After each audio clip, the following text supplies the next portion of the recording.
Yeah. So good morning, all. There are a couple events coming up that I think you'd be interested in. So one of them is Women in Business, and this is put on by IIDA. And this is on Thursday, March 19th. So we have a little bit of time before this comes up, but with midterms coming up around that time, I just wanted you guys to know sooner. And I also think that that could be spring break. Is that spring break? Okay, so if you're in town, maybe that might be better for you. You're in town and you're looking for something to do. And tickets for students are $24. And they will have a panel of women who are in the profession if you want to ask questions to the panel. So I think it's a really good way of hearing experiences of people who are actually in the industry from all different types of backgrounds. So if you have questions about starting your own practice, what is it like working in the field with like an architect or other consultants, you know, how does an interior designer kind of fit in to it? So I think this would be a great event if you guys are in town. I wish it was free, but it's not. So I will be sharing this with you guys on an extra credit assignment, but I just wanted to announce it for today. And then there's another similar panel coming up. This one is led by architects. So this isn't interior designers, but really the fields are so close to one another. We work with the same people. There's maybe a few years of education in there, plus some other things. But other than that, I think that the experiences would be similar. And this is actually a free event. And this is on Wednesday, February 26th at 5 o'clock. So there's kind of like a mingling out. So basically from like 4:30 to 5:30, people just kind of like hang out and talk. And then the panel actually starts at 5:30 for about an hour. And this is another one of these opportunities for you to talk to people who have been in firms, for people who have started their own firm. Hannah, for instance, she works in a shared workspace with another design firm called Parallel Lines. And in there, there's interior designers who have been through our program and lighting designers. So it's kind of like this design co-op where they all work together. But I think this would be a really interesting panel to be a part of. Julia spoke at another Women in Architecture event about a year ago, and she was just amazing. And the other two women I absolutely respect. I've taken classes from Peggy. She is one of the first women to actually hold a presidential title in one of the larger architectural firms in Utah, which is way long overdue. So it was really nice to see her kind of pioneer that. Their firm does a lot of work. They used to be one of the biggest firms, like over 100 people. I don't know where they stand after the recession, but they're still around and doing well, and that's probably a lot thanks to her. So two ways to not only get extra credit, but really to connect to the field. I think right now when you are in school, you are kind of like surrounded by people in the field in a sense, but they're your peers that are going through school. But I think it's nice to kind of peek into what it's like once you're actually working. And then once you're working, it's nice to talk about things other than deadlines. So I hope that I can make it to this one on the 26th if you guys want to join me. Okay. All right. And then we already talked about the casino night. Yes? Okay. If you didn't hear about casino night, watch last week's beginning lecture and you'll hear about casino night. All right, 5 minutes later, we are ready to start our lecture. So just a quick recap. Last week, we started talking about annotation. So we talked about room labels, right? Which, as you guys know, are more than just room labels. When I click on it, you can see that it shows me the boundary of that room. If, for example, in the living room and in the kitchen where it's this open space and there's not a demising wall to separate them, what did we put down to separate the two? Yeah, a room separator. And can you guys tell me if we should leave our room separator on or off? Oh, sorry, visible or not visible? not visible. And really it's just because I don't want it to look like a threshold. Even if it is a threshold, I think it's better to draw it in with a detail line. So to turn that off, I'm just going to show you. You go to VV, and it is in your model categories. And if I expand lines, there's your room separation. So that's how you can turn those on or off. Sometimes you feel like you're drawing it over and over again and it gives you this warning like none of the elements are visible. It's because of something like this. And Tara, I'm going to get you on in just one sec. We're just doing a quick recap. So if I get busy drafting and I delete the kitchen, right, is the kitchen actually gone? No. If I take my cursor and I hover, you can see that the kitchen is still there. So if you want to actually delete the kitchen, you could come here and delete it, and now a room was deleted from all model views. Now it's actually gone. I'm going to undo that real quick. Okay, so if I hover, do you guys see that the kitchen's still there? If I come to my architecture menu, which one of these would I use to put the room label back in? Good, tag room. And is it TG? No, RT. Guys, I'm having a hard time with my shortcuts in this class. Sorry. RT. And that pulls it back in. So once you name a room and define it, it will actually remember what it was called, the number, the boundaries, all of those things. But if you really want to get rid of it, find both of these, and now it's gone. Okay? So you won't have a room that doesn't exist, essentially. Will the living room boundary then expand to include? It won't, just because I haven't gotten rid of the boundary line, right? Which is kind of nice, you know, it's respecting your boundaries in a sense. So, no, I meant to walk away so I could shut the door and get Tara on. So Tara, why don't you go ahead, recording again and projecting. And actually, I'm going to do it this way. I'm not going to do it on the board. I'm actually going to do it here in Revit so that it can be recorded and that my voice isn't far away. So for now, just go ahead and take a peek. And what I'm going to do is I'm going to draw, maybe 3 different dimension strings. So I drew it, but my dimensions are off. So let me come over here and get those back on. Okay, let me kind of delete some of the other stuff. So here's one dimension string that might look familiar. And in fact, let me go through, I'm not going to go through the whole house. That'll take too long. Just pretend this is the outside wall. And then other teachers might go from here to here. I don't even know if they do the outside, but they do something like this. And then this probably will be completely new to you. I'll do something like that. And actually, I do think it'll help to at least have one more.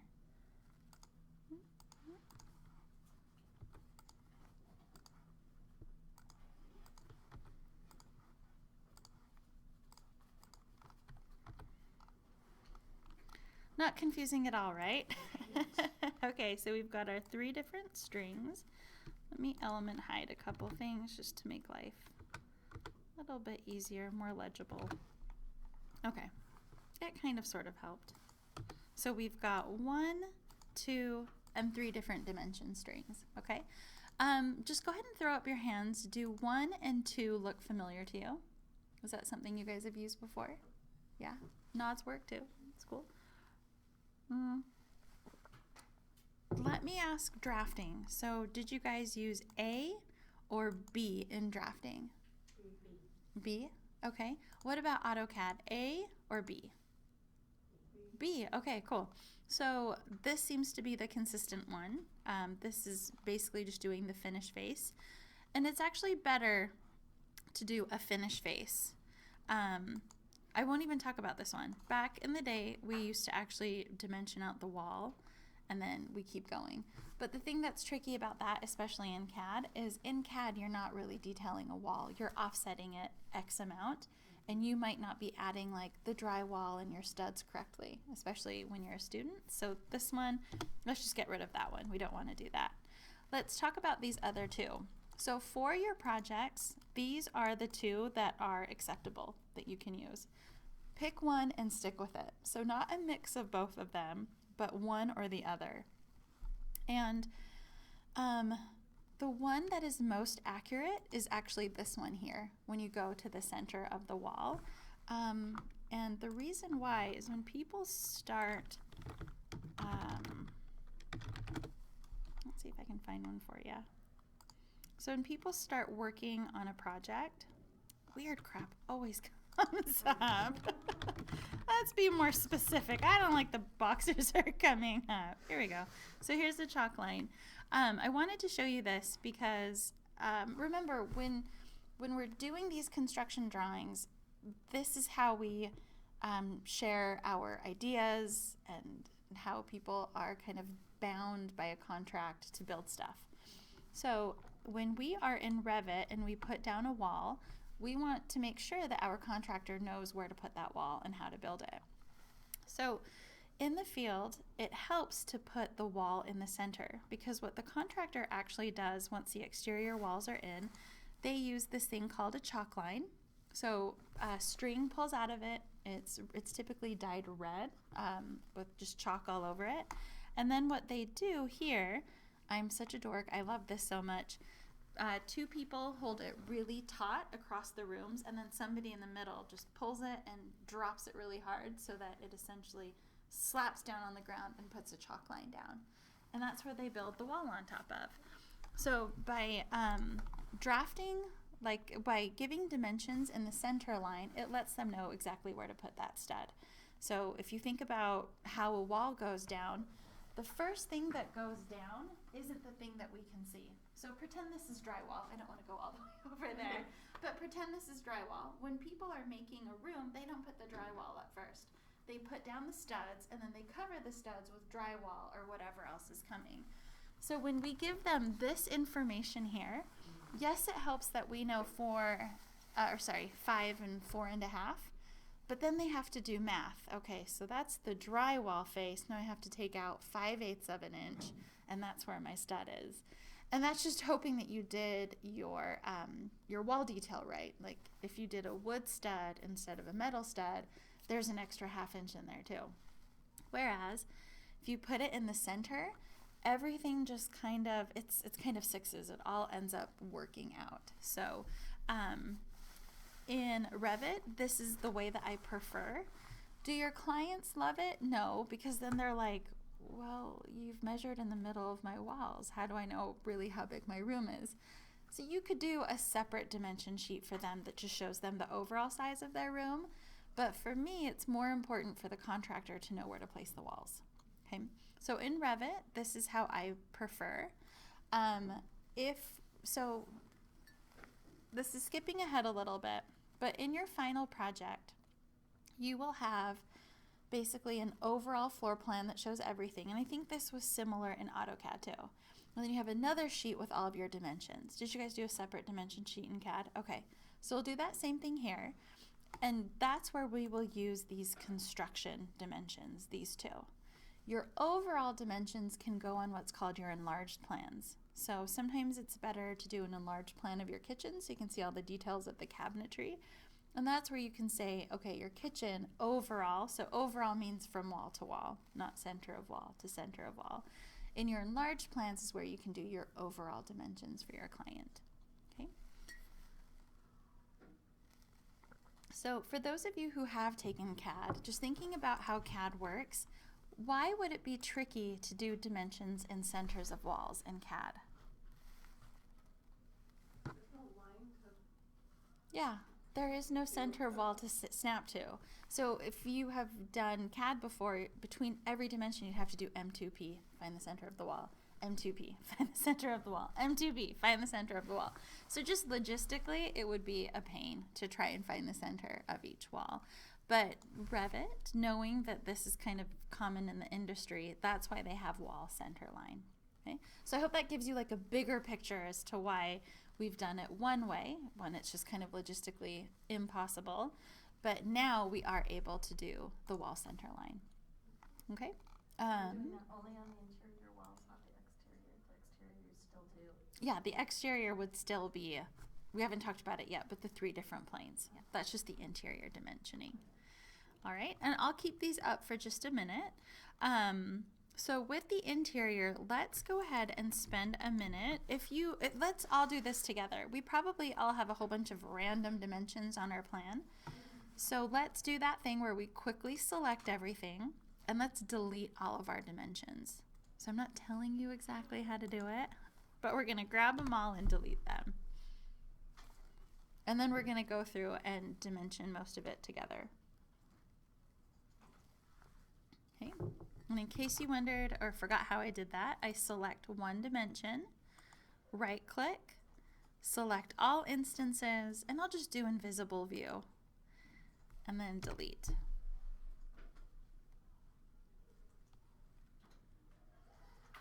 Okay.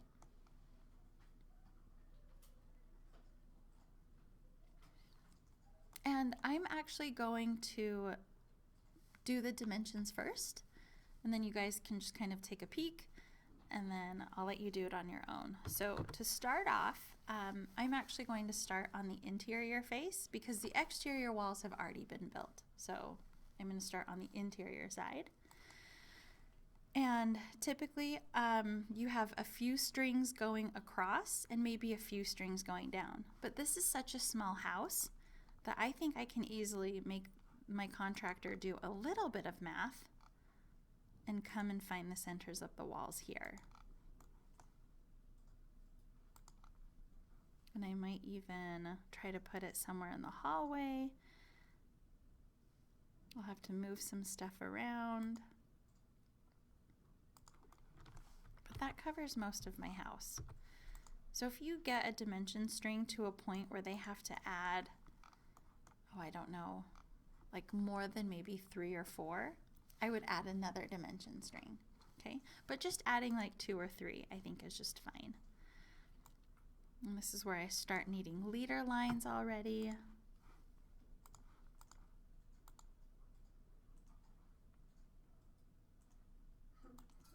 There we go.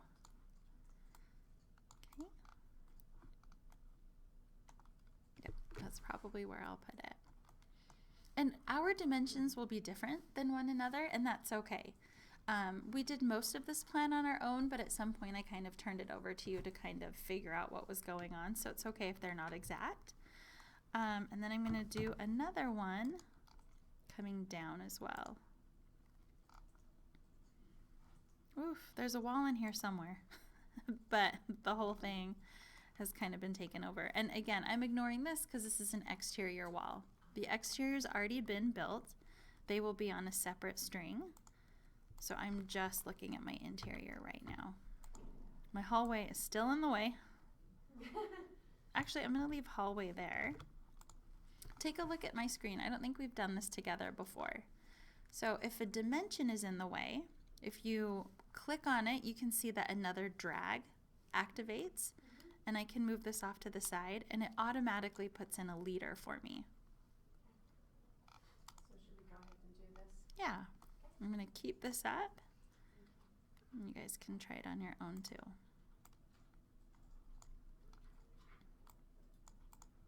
Oh, we have to change our dimensions from all faces. I don't even know what mine was set at. I've changed it so many times I don't remember where it was. Do it to the wall center lines. Oh, right.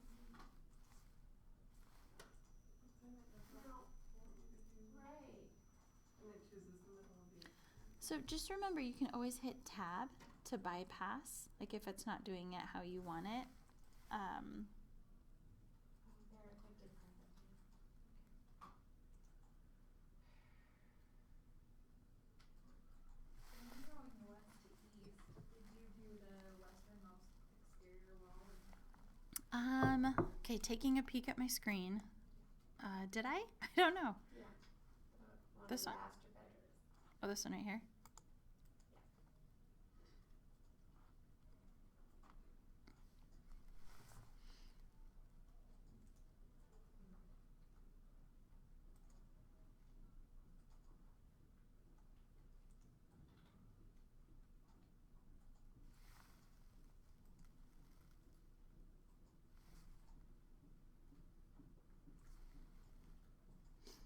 Oops.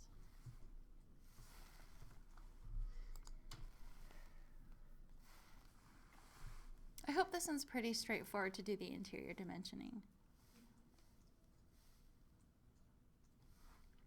Just like before, I'm going to start the exterior so you can get comfortable with kind of the idea of it. And then I'll turn it over to you guys to try.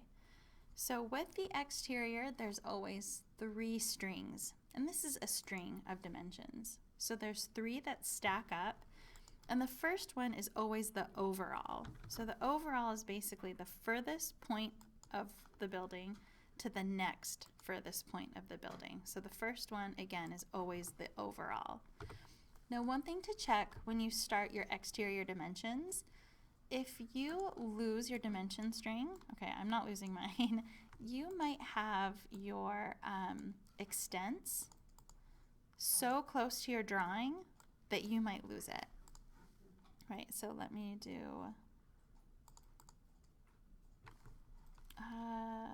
okay, no, your annotations my annotations are staying in. So as long as annotation crop is not selected, you should still see your dimensions. So watch out for that.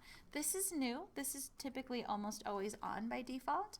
So this is the first time that I've actually been able to teach this and not show this. But in case it comes up, just know that if annotation crop is on by default, I don't know why you'd be in an older version, maybe the firm that you work with, but typically annotation crop is on. So let me go ahead and turn off my crop region visible. So again, it's overall. So see how this steps? It doesn't matter that it steps. What we're trying to see is if you and I were standing outside and looking at our building, furthest point to furthest point that we can see. It doesn't even matter if this wall right here was all the way up. Well, not that far up. Come on, Naima. Not that dramatic, but hopefully you see what I'm trying to say. Even if it was all the way up here, right? It's still part of that face. It's really set into that face, but this face is still part of this. It's all part of our north elevation. So the first one is our overall. Let me see if I can add this text here. I know I can. So below, I'm going to put overall. You don't need to know how to do that though. Don't worry. I'll show you in a minute. Let's focus on this stuff first. And then the next one is plane. So the plane is every face that pops out. So I've got 2 different planes here.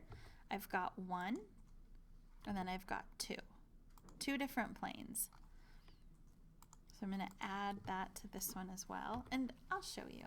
So if you want to add anything to your dimension, you click on it. Maybe it's a double click. Let me try it again. Yeah, double click will get you there. And you can see text fields here. You can do stuff above or below. So a lot of things are like typical, right? But I am adding plane. So that's how you can add stuff. Now if you try to cheat the system and replace it with text, like let's say I need that to be 34 inches or 34 feet, it won't let you. Because it's like, you can't change the dimension. You can't lie about that. So it'll let you write anything basically except for a dimension. You could do this. Whoa, Naima. You could do that, but you know, if you try to actually put in dimensions there, it's meant to try and stop you. You could even, if you don't know it, you could write something like field verify. Like if this is an existing house and you just are not confident with the dimension you have here, you can say go into the field and actually measure it. Okay. So we've got overall, we've got the plane dimension, and then the last one is our openings. And the openings always go to the center of the opening. And I'll tell you why in just one sec. I think we've gone through this. Maybe it was a different class. Have we gone through the opening dimensions and why they're at the center? Nope.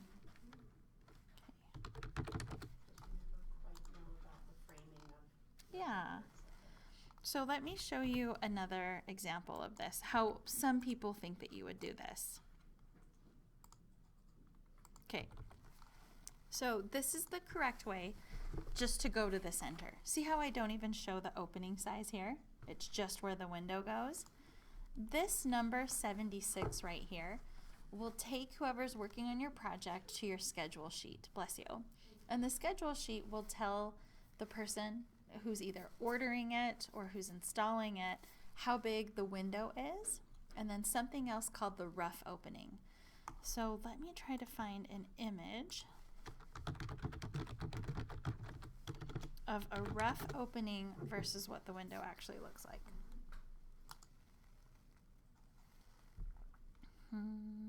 Here we go. That's pretty good. Okay.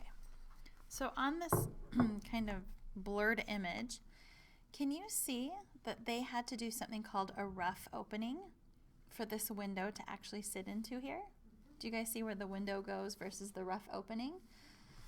So because we don't know these dimensions until almost the end of our project when we've ordered the windows and we've gotten them on site, to make life easier for everybody and to make things consistent, we just put where we want the window centered.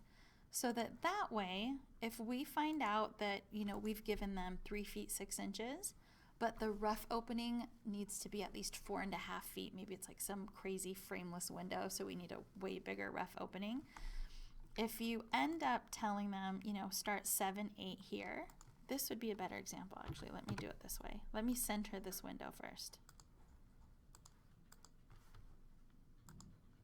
Okay, so if our point was to have this window centered in this room, and we said start the window opening at 6 feet 4, can you see that if you needed a foot of rough opening on either side, that this pushes it out from the center?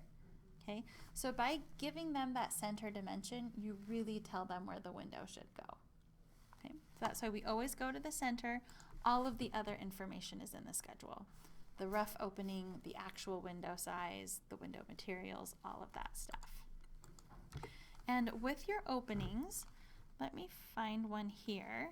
So even though, like for example, on this face, I'm gonna try to find the centers. There's a center, there's a center. Even though there's really not much to dimension after here, I don't just stop it. I keep going until the end. So another rule of thumb is every dimension string that you start has to start from one overall all the way to the other overall. Don't just abruptly stop, because you don't know if your contractor is going to start working from the left or right. Don't assume that they're starting from one place and then not going to the other. And then every face will have at least an overall. So for those of you who have done your drafting assignment, you will have at least an overall. You might not have a plane because there's not a lot of pop-outs, but you could have an overall and an opening, right? So every plane has at least 1, maybe 2, and then up to 3. If there's no openings, then you don't need an opening, okay? If you don't have planes, but you have windows, then you can have an overall and an opening. Okay? So those are the 3 that you could potentially have. So I'm gonna let you guys go around and do those. Actually, sorry, can I do one face, do this one up here, and then we're going to troubleshoot something. So get these 3 in for me, and then we'll do some troubleshooting. Keep recording. Do the pop-outs go beyond this right here? No, they're shorter. They're shorter? Mm-hmm. So what I would do for that one, And there's an opening. okay, so for those, I would put those on a separate string because this is part of the main structure of the house. Do you see how there's like house in here? But this is kind of an exterior feature. So I would do these ones separately from the house. So just, it's almost like adding another dimension string. You could just say this is how far the pop-out is. And then if there is an opening, then you could do like the center opening there. Yeah, good question. I don't hear as much clicking, so I'm going to go through some troubleshooting with you guys. And let's do this. Let's add another window in our kitchen. Is there a window here right now? Okay, let's center a window here. And the way that I'm going to do it, I'm going to grab this one here and just do create similar. And I'm going to throw it in. And where are my equal dimensions? I don't have one. I'll just do them myself. Thank you very much. There we go. So meet me here, please.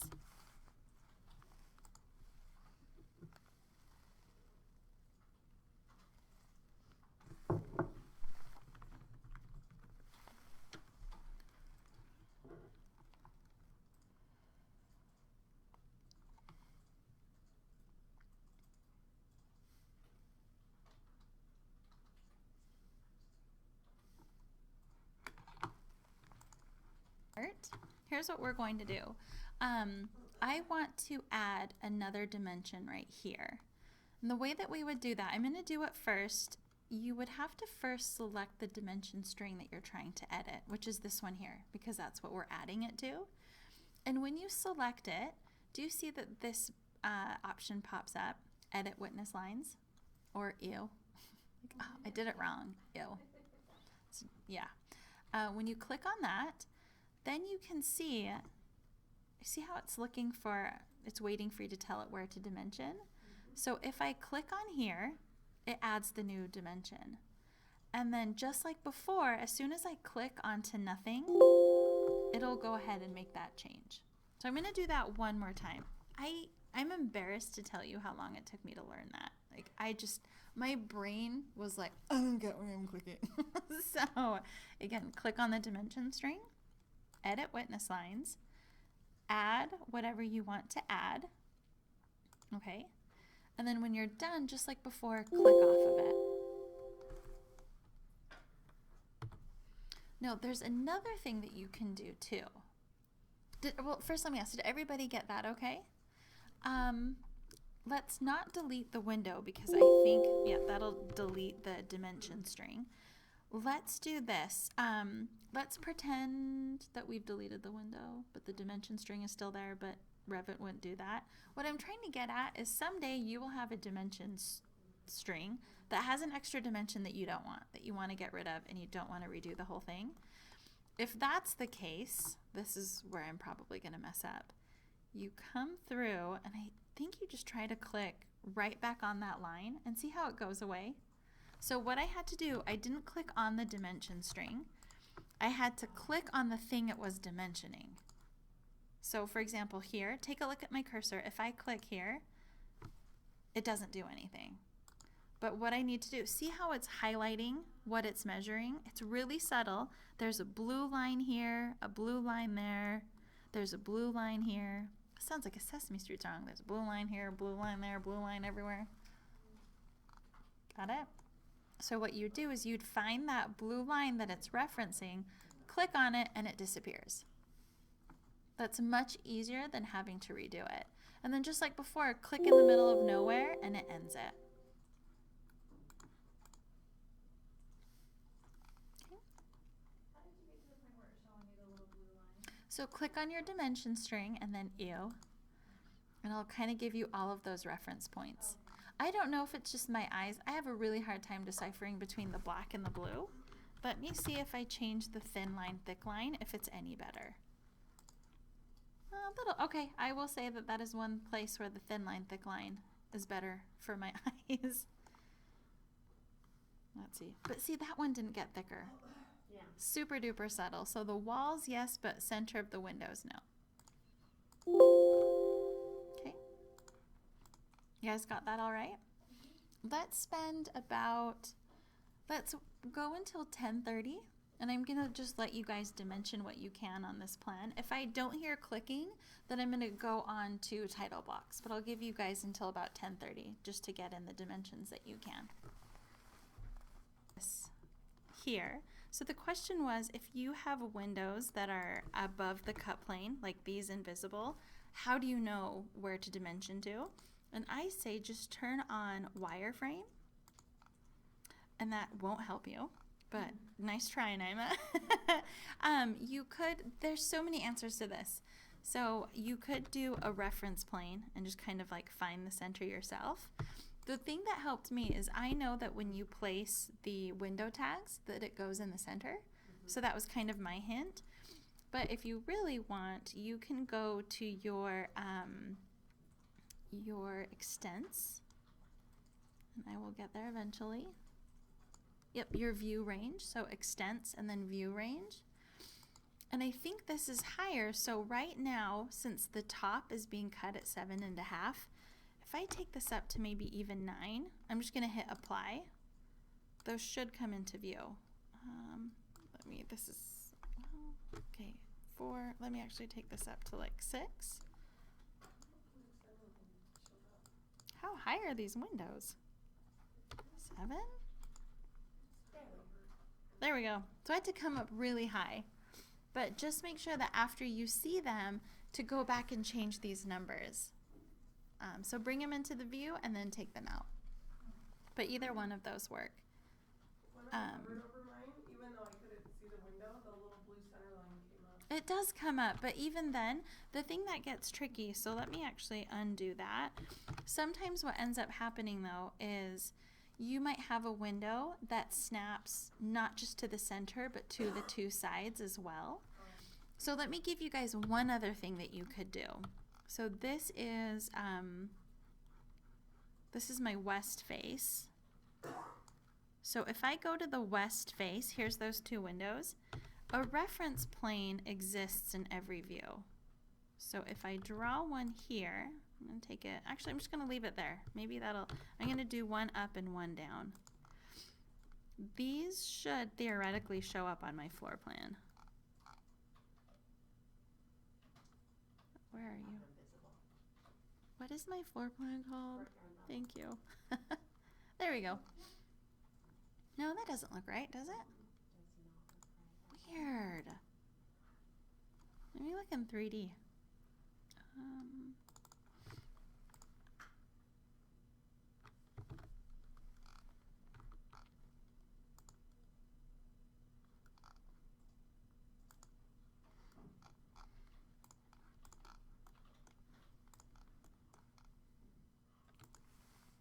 So I have like 11, but not the ones I want to see. So I'm deleting those. What I'm trying to figure out is, does it matter where I draw it? So I'm assuming that, yeah, because it's hitting your cut line? maybe, yeah. So I was wondering if they were infinite. There we go. So they do have to cut past the floor line. So Samantha, I learned something new today, thanks to you. I'm glad I did that little experiment.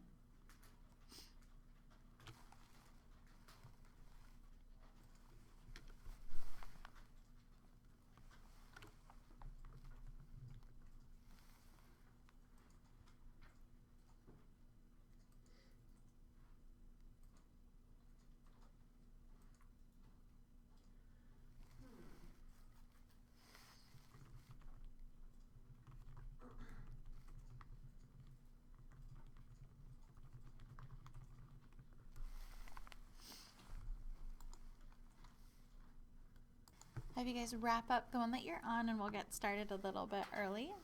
I'm going to have you guys meet me on any one of your sheets now. So I'm going to just go to the basement plan. As long as there's a title block on it, you'll be okay. It doesn't matter what the plan is. Hey, welcome. No pressure. Just kidding. Everybody be on your best behavior and applause once in a while. I'm being reviewed. So as long as you see a title block, you should be okay. Yep, so on our sheet. So even though it's A0 basement plan, but really anything with a sheet will work.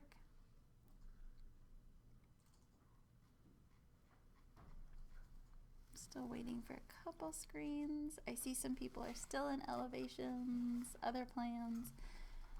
Project browser, down towards the bottom. Any one of those sheets right there.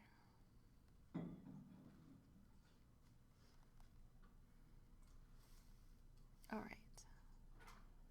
Now we're good. Okay. So now that we are in our sheet, we are going to start talking about title blocks. So remember, this has been like our theme for the past 2 weeks. This is Revit fundamentals, not beginning Revit, so this is stuff that gets a little bit trickier. Last class that we were in, why were room labels a little bit trickier than other things that we've done in the past? Why did that go past beginning Revit, but still considered a fundamental? Almost. Yeah, so we didn't just click on edit type. Do you remember that journey that we had to take to find out where the room labels were just to change the font? So that's why we start with the room labels, because we're going to build on that. So what we did with the room labels is almost exactly like what we're going to do with the title blocks. Yes, Lindy, we're doing it again, but we're going to find that folder together. So before we even start, if it was a wall, we would know how to change this, right? So if you look at my screen, pretend it's a wall, how would I edit this? Yeah. Okay, so let's just see what we can do on our own within the screen. So how many options do I have there? We have 2. We've got an 11 by 17 and a 22 by 34, right? So here are our 2 options.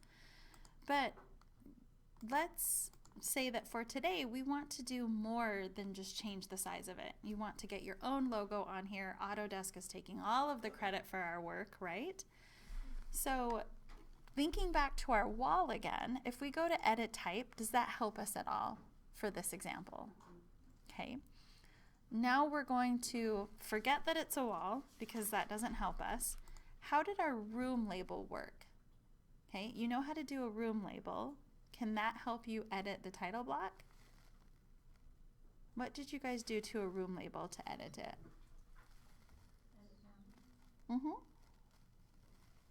Good. So there's 2 ways to edit your family, remember? So first, you have to select what you want to edit.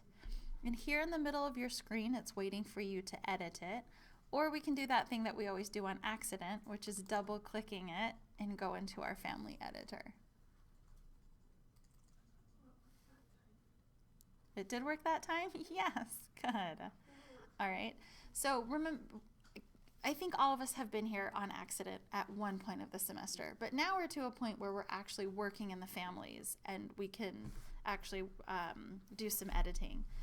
Before we touch this, before we touch anything that we edit, whether it's a wall or a room label, all of those other things, a door, whatever it is, what do we need to fundamentally do first? What was that? Yep, this time we're doing a save as. And why do we do the save as? Well, I don't see duplicate as an option. Yep, duplicate's not an option. So with this one, we know that we have to save it as. But if we didn't duplicate it, if we didn't do a save as, what are the consequences of it? It's going to override everything, right? So this one, it just says Autodesk. Not a big deal. But imagine that you're working in a firm. So Lindy, Carol, you guys work together in a firm. And Lindy, you are working on the Smith residence. So you have a title block for the Smith residence. And Carol, you start a new project and it's called the Nawabi residence. And you accidentally go through and you override her Smith residence. So the next time she opens her files, everything that was Smith is now Nawabi.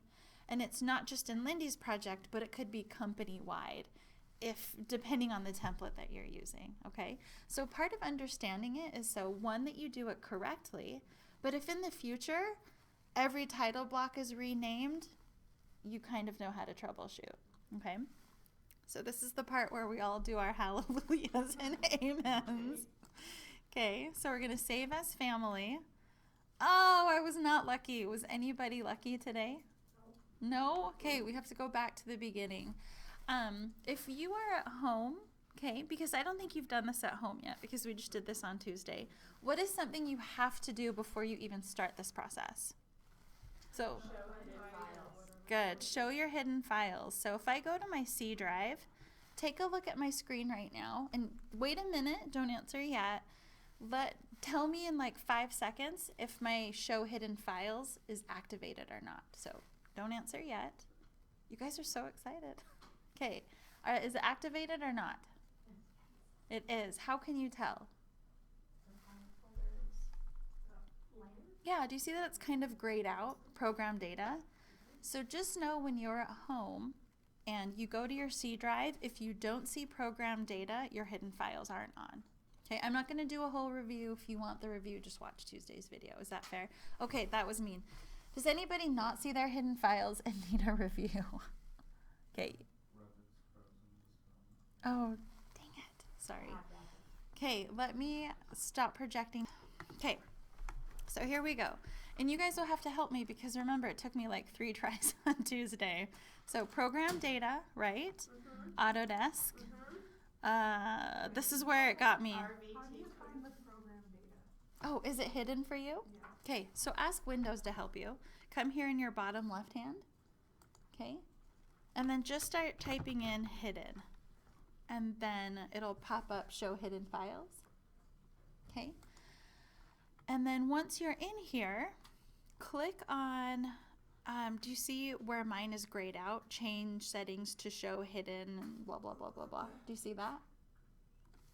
So I had to scroll down almost to the bottom. Okay, click on show settings. And then what you need to do under hidden files and folders, I'm kind of circling it, make sure it says show. Mine is doing that. Rude. Okay, I'm gonna come take a peek. Let me get everybody in the right folder first. So, wait just one sec, Jessica. So templates, right? Oh, that's different. Before we did libraries. Oh, I lied. Nope. I think it still is libraries. Hold on. Let me make sure. Yep, title blocks. You guys are right. Thank you. Okay. You passed the test. Hang out for me here. I was just skipping ahead so you could see the entire path. Oh, I see. Thank you. Yep. So you do go to like a different folder. Yeah, you need to go to your C drive. So C drive. It says default. Yep. There you go. So easy when I know. And then after that, go ahead and look at my screen. All right.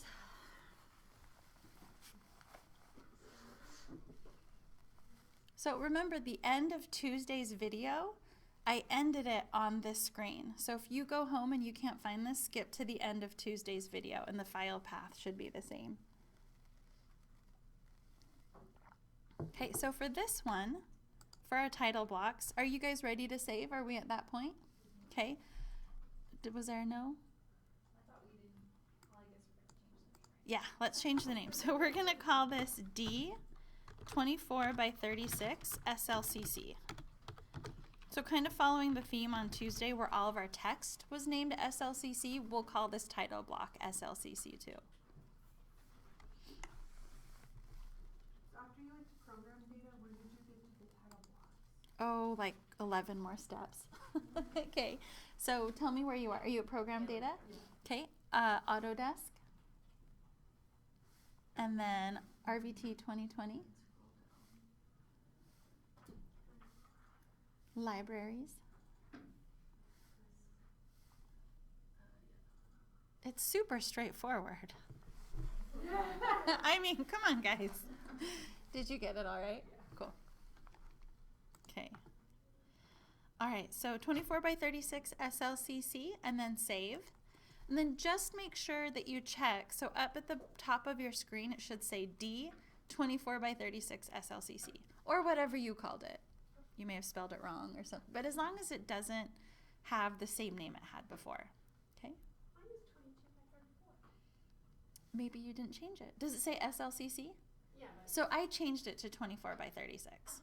Okay, what we're about to do now, so we're going to change this one right here. But one thing to keep in mind is when you do your midterm, your final project, work on your own, this is how you change a title block to customize it for your own work. So we're about to customize it for this class, but any kind of customization you want to do in the future, this is how you would do it. Let's do something weird first. Meet me on Google. Let's go ask our friend Google for an SLCC logo. And then just to be consistent, let's all grab the same one. So I'm happy with this first one right here. See you in a minute. Got it?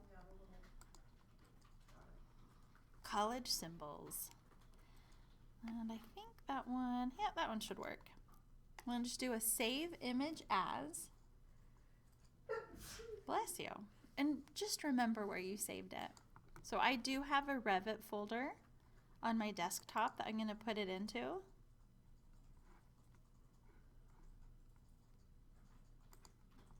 And let's grab one more. The only reason why, I just noticed this is a PNG. I don't know if Revit supports PNGs. So I don't want to find out and then come back. So let me go to Tools, Type. Nope, that's not going to help me at all. The second one looks like it's also a PNG. She's allergic to Revit, people.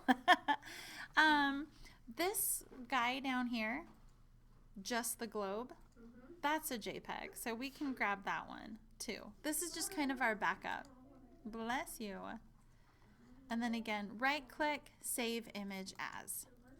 Mine's a PNG. Dang it! All right, let me do this. SLCC logo JPEG. Will this change it? They're all PNGs. I'm clicking through a bunch of them. Let me do a quick test. Hold on. It might not matter. Maybe it will do a PNG. Maybe we could go to the website and like save the. Oh, that's a great idea. I mean, I thought. Nope, the PNG works. We're good. Okay, the PNG worked. Yeah, we'll just do that first one. Carmen, did you have a question? No, I was gonna tell you, I SLC logo JPEG and then the first picture is. It was. Okay. Well, now we know a PNG works. So again, sometimes things get updated in Revit that I don't know about yet, and I get to learn about it with you. So let's just hold on to that for a minute. We're going to use it in just a bit. But what we're going to start with, when we first opened this file, it was a specific size, and I just changed it, right? Do you guys know how you would change it? Does that make sense? Think about it for like 10 seconds. Just start clicking around on stuff to see if you might know how to change it. If you don't, it's totally okay. Change what? I'm sorry. Change the sheet size. Oh. Okay. I think you guys are doing the right thing. So I see a lot of you guys clicking on it, and you can see that dimensions are popping up. So if this was a wall and we wanted to change it, you could probably just run a dimension string here and run a dimension string here and then start editing. Does that make sense, what I did there? Okay, so if I look at this, see how this is 210? I actually want this to be 36 inches or 3 feet. Do you guys see why I'm updating it now? So what I'm going to do is I'm actually going to grab this outside line and I'm going to change it to 3 feet.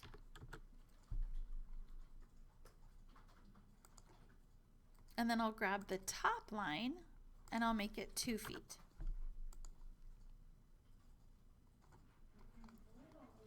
So what was that? Okay, hold on. So again, I took the top and I changed it to 2. And then I took the left side and changed it to 3.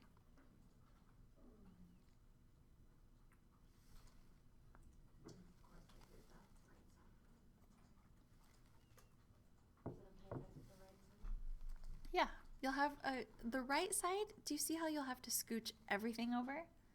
Oh. It'll just make life easier if you do the left, because it's only one line you have to move. So from the top to bottom, it'll just change depending on where the logo is from the top or bottom? Change the logo, like this part right here? Yeah, like if that was in the bottom, move the dimensions at the bottom? No, I'm just doing it here because it'll be easier. Okay. So if I move this line down, do you see how I'd have to move all this stuff down? Right, Right? Whereas up here, it's just like 1 or 2 lines. right. So it really doesn't matter, you know, it just depends on, I'm lazy / efficient. That's what I want to do. Either way, we have to fix it, right? So now we've got like these 2 awkward angles here. Several ways of doing this too. You could find out, okay, what is that dimension? 1/2 inch, okay? And then you could come here. I'm gonna do one of them using dimensions. So I'm going to click on this and make it 0 space 0.5. Okay.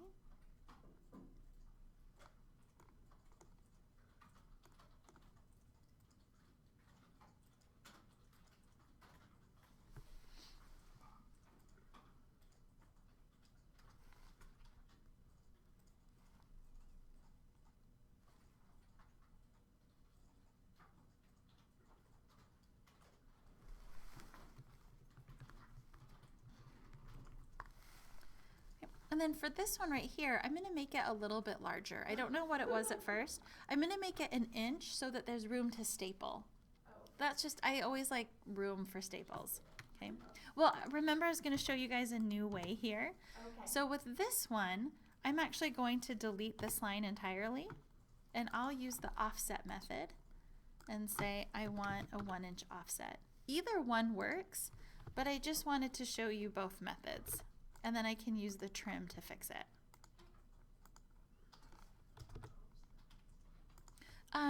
Offset will pop up when you select a line. So here's your, I think it's OF.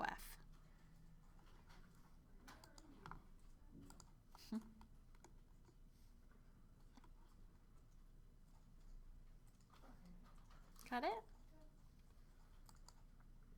We wanted it 1 inch. Yeah.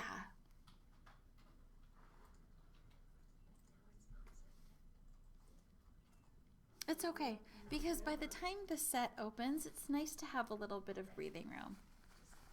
Got us so good to. I know, right? And did you use the trim command to finish the corner? Yep, I did a TR to fix the corners.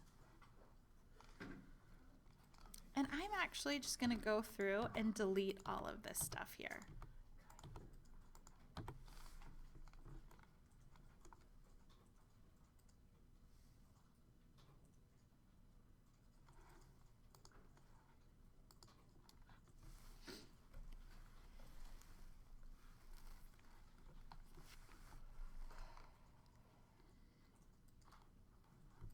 If you don't have consultants, you can delete all of these too. Maybe keep one, add them later, whatever you'd like.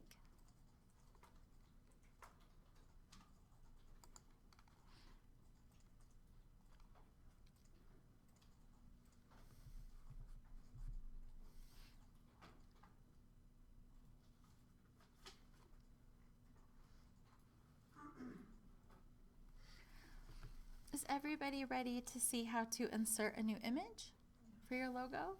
Yep. Okay, so what I want to do now is go to Insert up at the top and see how we have an option for an image. Okay, go ahead and click on that and find your Slcc logo. And for this one, I am not exact at all. I just throw it in, and then you can grab any corner to try and shrink it and then move it over. So I just do a lot of nudging for this. And eventually you should get your logo in there. So again, these grip points let you easily scale it down to the size that you want. And then you can just nudge it into place.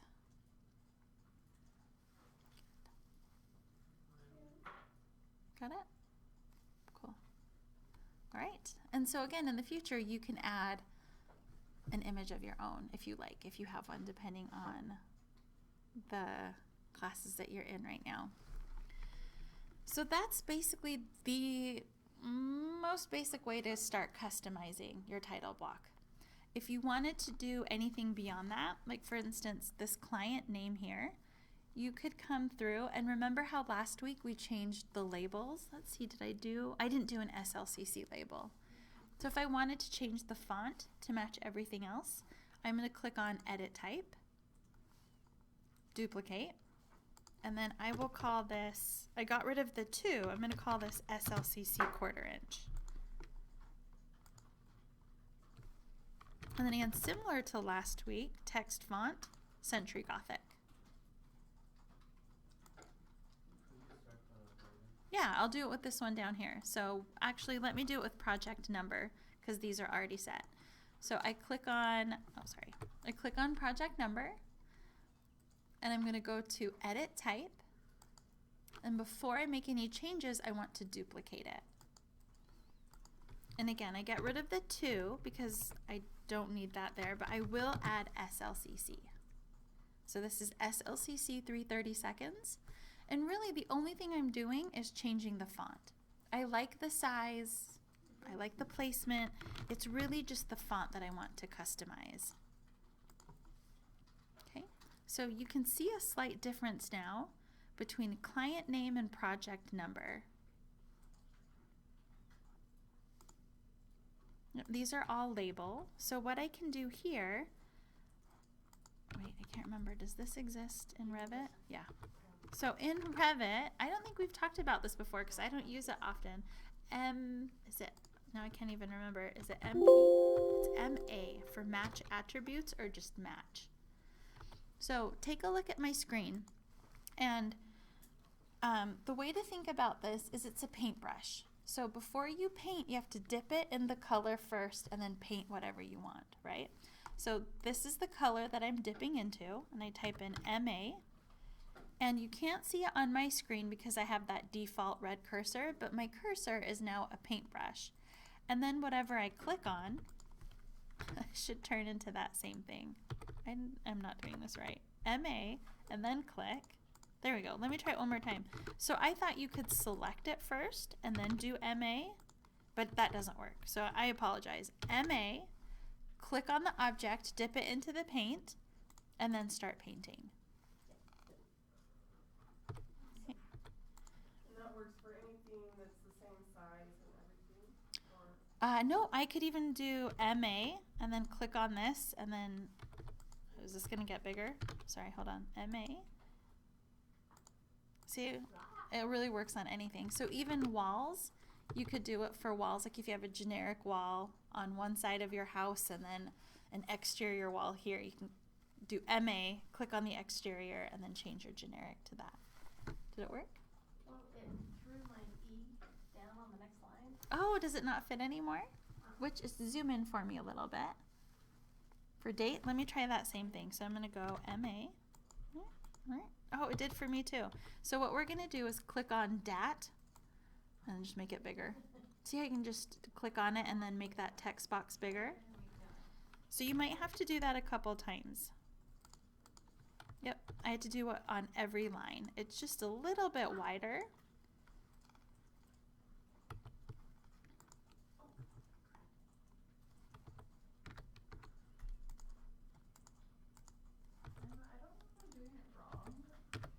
Which are you trying to match properties, or which part are you trying to change? Well, so do I have to, so I have like the client name, the project sheet, Uh-huh. or the project and the sheet all like the same. Yeah. So those are okay, right? So I wouldn't be able to match those to like the things that are beneath. No, because those get so big. So if you look at my screen real quick, I changed this to be SLCC 330 seconds. Before, it was just 330 seconds.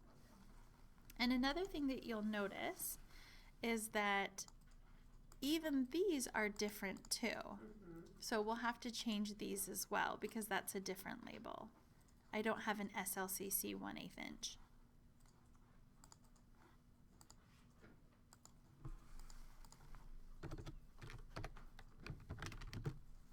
These are really tedious to do at the beginning of a project, but it's one of those things where once you change one of them, you can keep using it over and over again. As long as you're not constantly changing the fonts of your firm or whatever.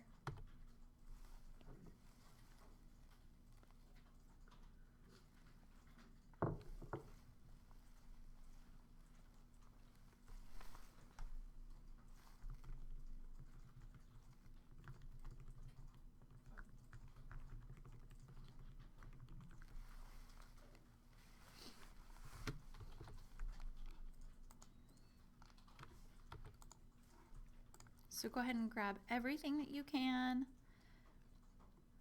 and edit it to kind of match our style.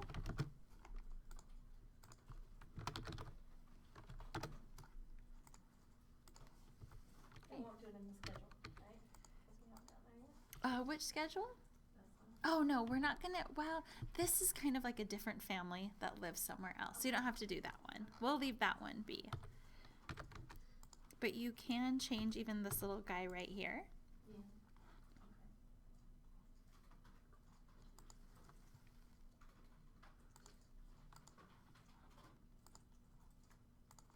Okay.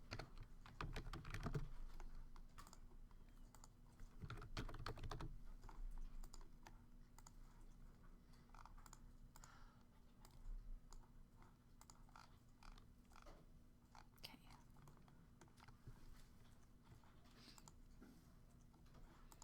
So again, kind of taking this back, when you want to do your own sheet or your own style of project, you would just go through and do this all over again, but with your font.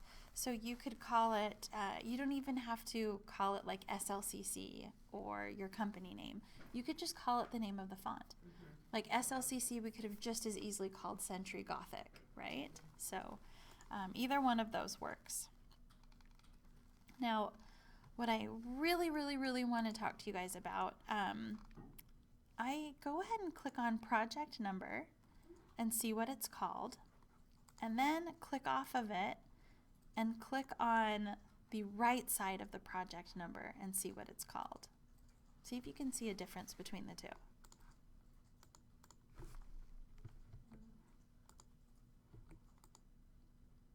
Do you guys see the slight difference?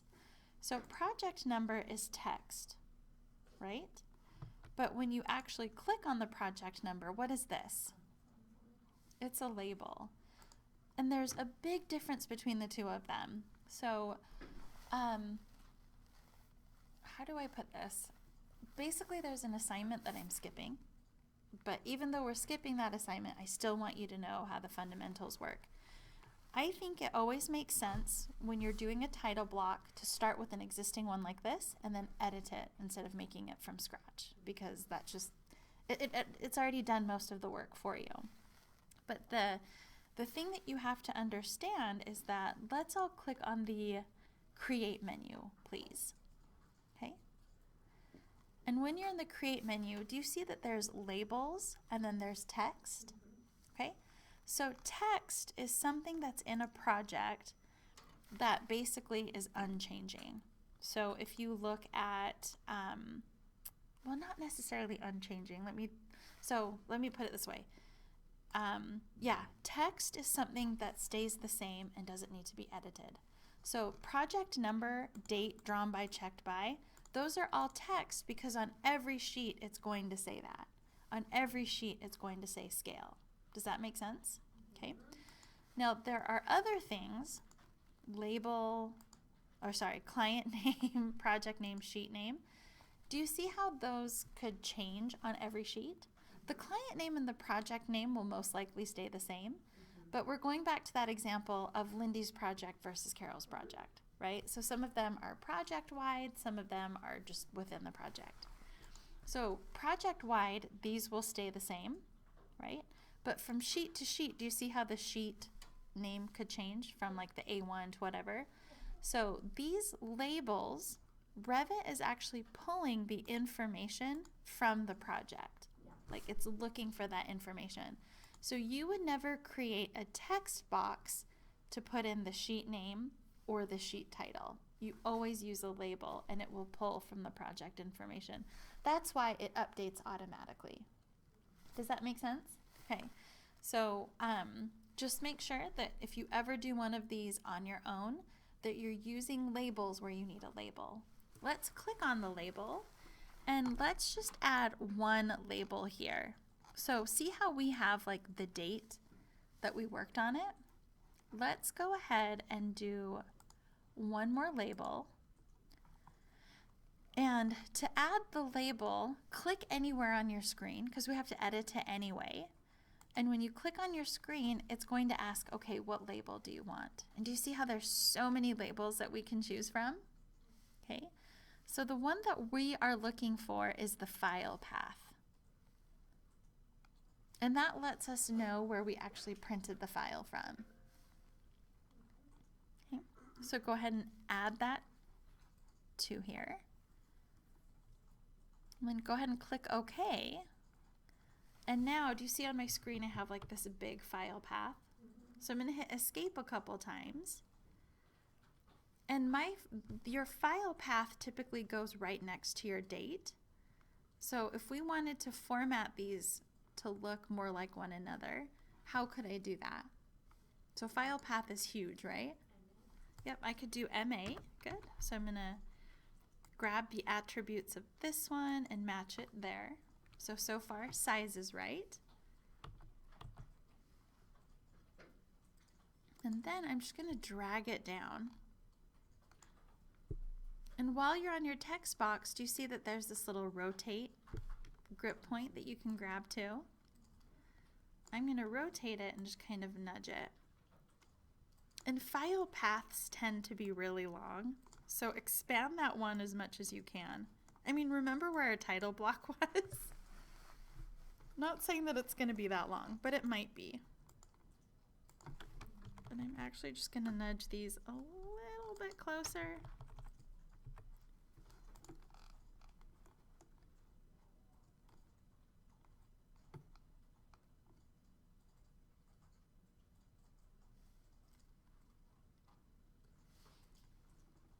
Basically, every label that you see here was put in through this Edit Label menu. So let's say that you did want to start a title block from scratch. You could go into the Insert menu, the Create menu, Label, and do what we just did, but then this time maybe we're looking for project name or scale, right? So those are really important. Even scale, you want to make sure that your scale is accurate, even if it says varies on all the different sheets. Okay? I'm not making you do that this semester. I got so many complaints that I was like, fine, we'll just start with what we have, but just know that that's where it exists. Okay? I'm trying to think if there's anything else that we need to do in here. We could even just get rid of this entire revision thing if you're not doing revisions. Like you could just delete it if you wanted to. And then we have these extra lines. We could trim those down. The title block design is really up to you to see what you want to do.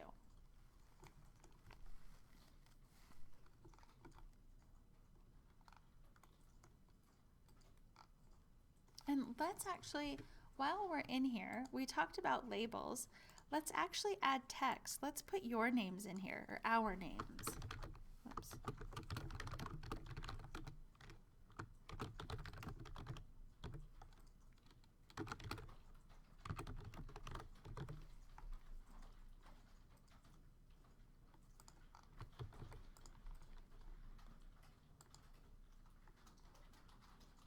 I'll let you guys kind of play with that for a minute. Just add your name.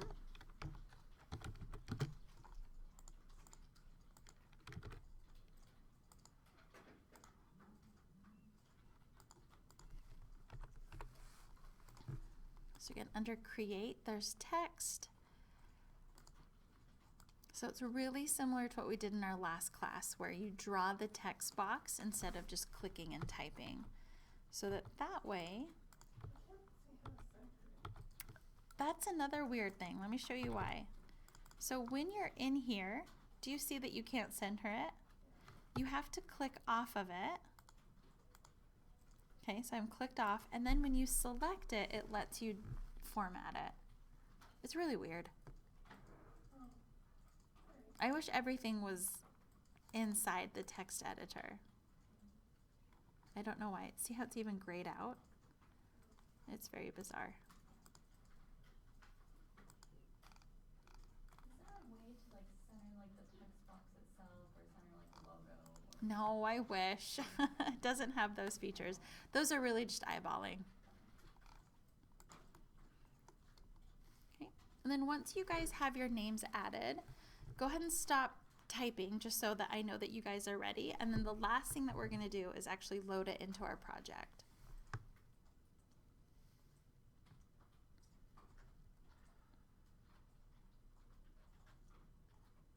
And you created a text box, not a label, right? Yeah, text box. Yep, not a label. So if I click on it, text. So if I go to create, here's the text box. That's what I did when we SLCC. And did you create a new font right then too? You must have. Probably, yep, because I It have, wasn't that one that big, and Yep. I tried to do match properties with client name, and it wouldn't because it's different items. oh, got it. I don't, so no, what I did, when I just went to create and I did text 1/4" came up by default. And so what I did immediately was edit the type and called it SLCC, yep. But as far as like the size that came up, I didn't know it was coming up. I just kind of stuck with it. Okay. Everybody got their name in here? Yeah? So now that we've got this, first let's go ahead and save this because we've made lots of changes. So hit Control S or this little disk up here. Okay. And then the last thing we're going to do is load into project and close. And in fact, even if you didn't save it, it would ask you like, hey, do you want to save it now? Now it's asking me if I want to save this project. Very uneventful, right? Like it looks like nothing happened. I got a warning. What was your warning? It's the same one you have. Oh yeah, so as far as uneventful, so think about why this might be happening. We're in the courtyard level. Oh, 'cause we're not in a sheet. We're not in a sheet, so it's like, okay, it's in the project, but I can't do anything with it here, right? So let's hop back over into the basement plan. Still uneventful, right? Nothing has changed that we can tell. Can you guys see on kind of on your own for just a sec if you can update this one to the one that we just loaded in? And again, I'll just give you a second to try. Just kind of use that muscle memory that might be in there somewhere, but I'll walk you through it in a minute.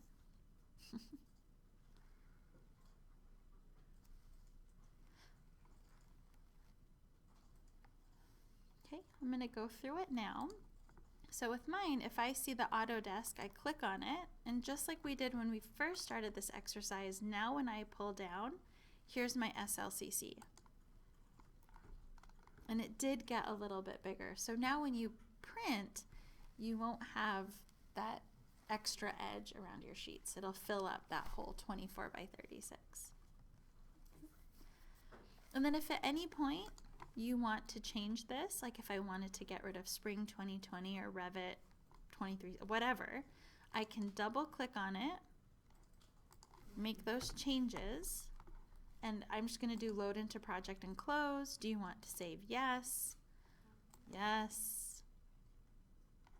Overwrite the existing version. And now it's gone. Okay.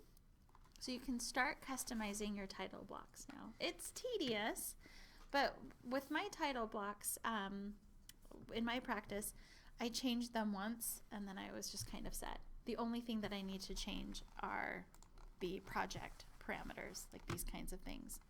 So on that note, I'm going to go just a little tiny bit longer. I'm going to show you where those parameters live so that you can update it in your project and actually have it reflect what's going on here. So owner, project name, all of these things. Let me pause for 2020 moves some stuff around, so I just wanted to verify. But what you want to do to edit these, so let's all zoom in to make sure we see what we're changing. And meet me under Manage and a whole new menu, Project Information. So again, Manage, Project Information. And we're going way beyond the basics, but I believe in you. Okay. So down here at the bottom where it says Other, that's basically everything that we're looking for. So for the client, go ahead and put my name because this is a project for my class. You know what? Put anybody's name. You don't know how to spell my name. I don't care what you put there. Don't worry about that. My name in it somehow. I know, I did it on my original. Oh, you did? Okay, cool. Because I'm building the casita for myself. Oh, nice. Okay, cool. I like your casita. Invite me over. And then for owner, why don't I see owner here? Is owner here? Okay, we'll find that. Is that organization name? I'm going to put SLCC here. I'm going to click on OK. The Weird. is Owner the name of is... the client. That's weird. Come on, Revit, be consistent with me. Here's another thing that you can do is you can just double click and edit it here. But let me show you how this works. So see how it's NIMA and project name here? I can go to a different sheet and say, oh, this isn't right. So this is SLCC and this is NIMA Revit, whatever it is. And again, this is another, this could be even a 2019 thing and I just don't know that. But every sheet will update. So once you have it on one, it knows that they're all the same. It'll update them before. In the past, these have been uneditable on your sheet. You had to go into the project parameters, which is great that you can do it here. Let's see if it's the same thing with project. Oh, this is so nice. Even project number is editable now. That's awesome. So I'm in 2020 and it's February, so 02. I'm gonna say it's my first project of February. I'm weird, that's how I name my projects. I was doing them for the assignment number. Ah, perfect. And then issue date. Now, issue date is really weird because do you see how here it always keeps track of the exact time? Issue dates are formal dates where you let all of your consultants know, structural, mechanical, electrical, that this is the day we're going to print the set and send it to our client. Some people might get done early, some people are 3 days late. But the official issue date is that date that you promised the client. And again, it could totally negate what's here. So, for example, we're about to start working on your midterm. Your midterm's not going to be due for a few weeks, so the issue date could be the date the midterm is due, but the date that you're actually printing it and turning it in, again, could be different than that. Do you guys see how those two can and sometimes are most of the time different? Okay, and then author, these are just your initials. And then checked by is typically me. So this is weird because this is an instance where for me it's the same. Unless Fabi's checking me. Fabi, what's your last name? Gomez. Cool. So Fabi's gonna check my work. And this is just kind of like in-office accountability. So if I'm looking, if I'm in a meeting and the owner and I change something, I can look at this sheet and say, okay, Carol in the office worked at this. So when I get back to the office, I'm gonna give it to Carol. The scarier part is I'm in a meeting and something's totally wrong. I'm like, I'm gonna talk to Carol when I get back. But if I'm the one who checked it, it kind of lands on me because I'm like the last line for quality check. So you guys can see here that Naima and Awabi isn't going to fit. I can go to Edit Family. And was that project name? I can make this bigger. I don't know if that will help, but I'm gonna try.